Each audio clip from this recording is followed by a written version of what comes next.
दोस्तों आज मैं इस चैप्टर में नए नियम के साथ हाजिर हूं। देखें, आज का पहला नियम, अगर एज इफ का प्रयोग हो, एज दो का प्रयोग हो, वुड डाइट का प्रयोग हो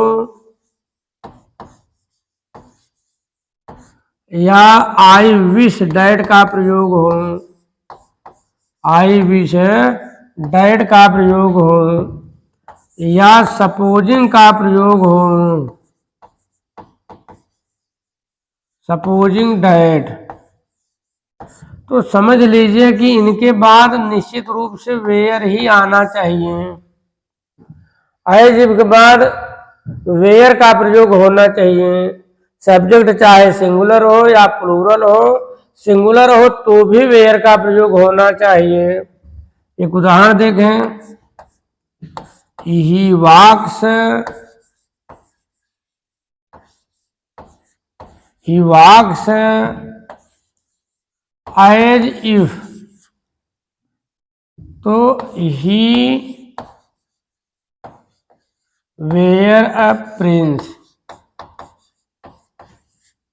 वह चलता है मानो कि राजकुमार हो, वह ऐसे चलता है मानो कि राजकुमार हो।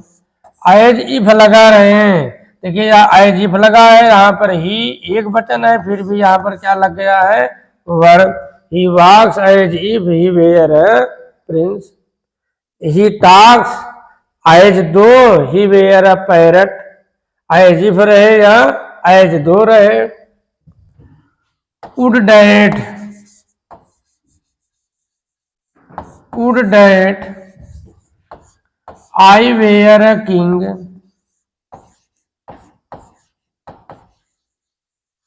Would that I were a king, would that मतलब काश कि मैं राजा होता।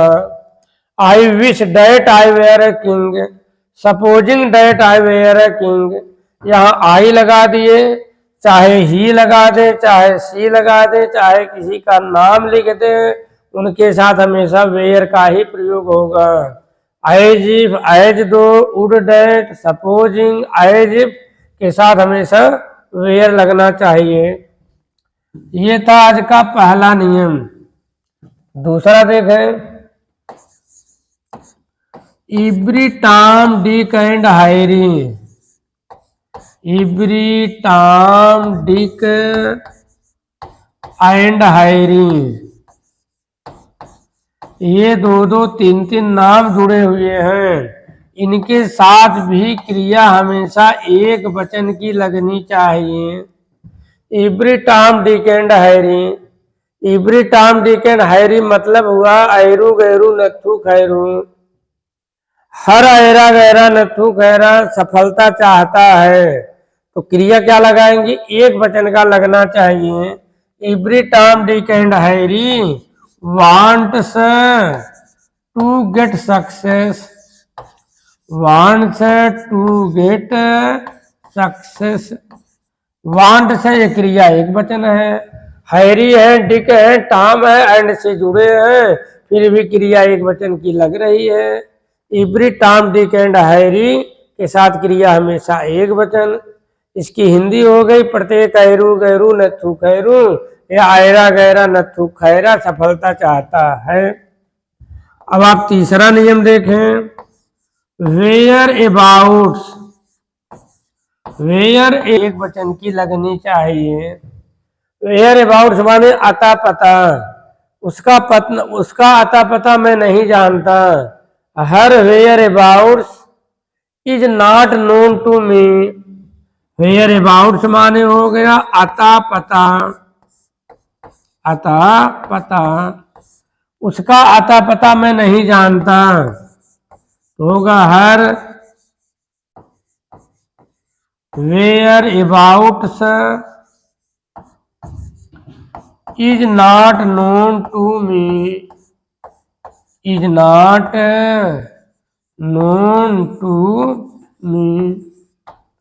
वेयर अबाउट्स के साथ क्रिया हमेशा एक वचन, every time Dick and Harry के साथ भी क्रिया हमेशा एक वचन की लगनी चाहिए।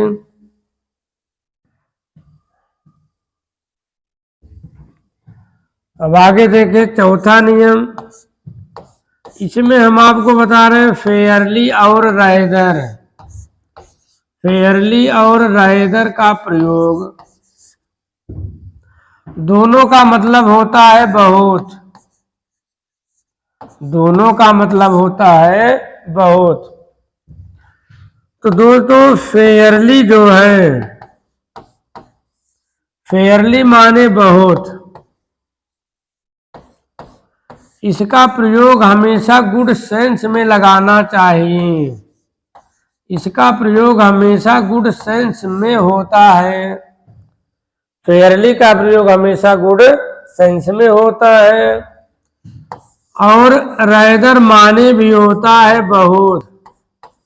राइदर माने भी होता है बहुत, लेकिन इसका प्रयोग हमेशा बैड सेंस में होता है। रेदर माने बहुत बैड सेंस में, फेयरली माने बहुत गुड सेंस में। एक उदाहरण देखें। The tea is fairly hot.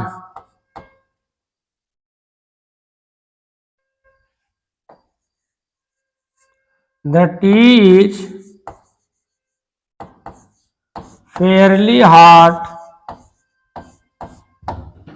We enjoyed it. We enjoyed it. तो चाय बहुत गर्म थी। फेयरली माने बहुत, तो गर्म है तो गुड सेंस में कि बैड सेंस में? गुड सेंस में। अक्सर लोग चाय गर्म ही पसंद करते हैं, लेकिन गर्म की क्वांटिटी क्या होनी चाहिए? गर्म इतनी होनी चाहिए वो आपको अच्छी लगे। ऐसा नहीं कि आप इतनी गर्म हो, कुल्हड़ आप उठाएं और ओठ में कुल्हड़ चिपक जाए या आप जल जाए। तो गुड सेंस में अगर गर्म है तो उसे कहेंगे फेयरली। चाय बहुत गर्म है, फेयरली हॉट उसे कहेंगे चाय हमने गर्म चाय पिया, उसके बाद कहा अरे वाह क्या चाय बनी थी यार, हमने आनंद लिया। तो we the tea fairly hot we enjoyed it. चाय बहुत गर्म थी, हमने इसका आनंद लिया। अगर हम लिख देते the tea is rather hot, उधर पार्ट है,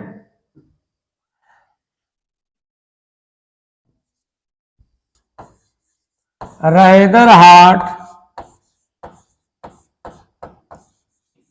वी enjoyed इट।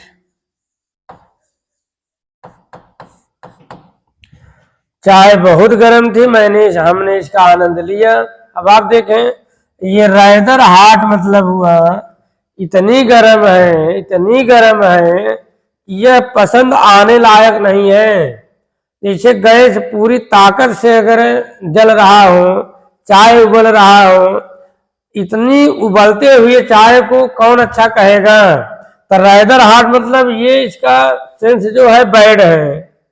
तो चाय बहुत गर्म है, जब ये बैड सेंस में हॉट है तो आप इसका आनंद नहीं ले सकते। कहने का मतलब ये पोर्शन जो है गलत है, ये पोर्शन गलत है। तो गुड सेंस में, गुड सेंस में गुड अच्छी भाव आनी चाहिए, बैड सेंस में अच्छा भाव नहीं आना चाहिए। ये सही था और ये गलत था। तो फेयरली माने बहुत गुड सेंस में, रादर माने बहुत बैड सेंस में। कोई लड़का 5 फुट का है या 6 फीट का है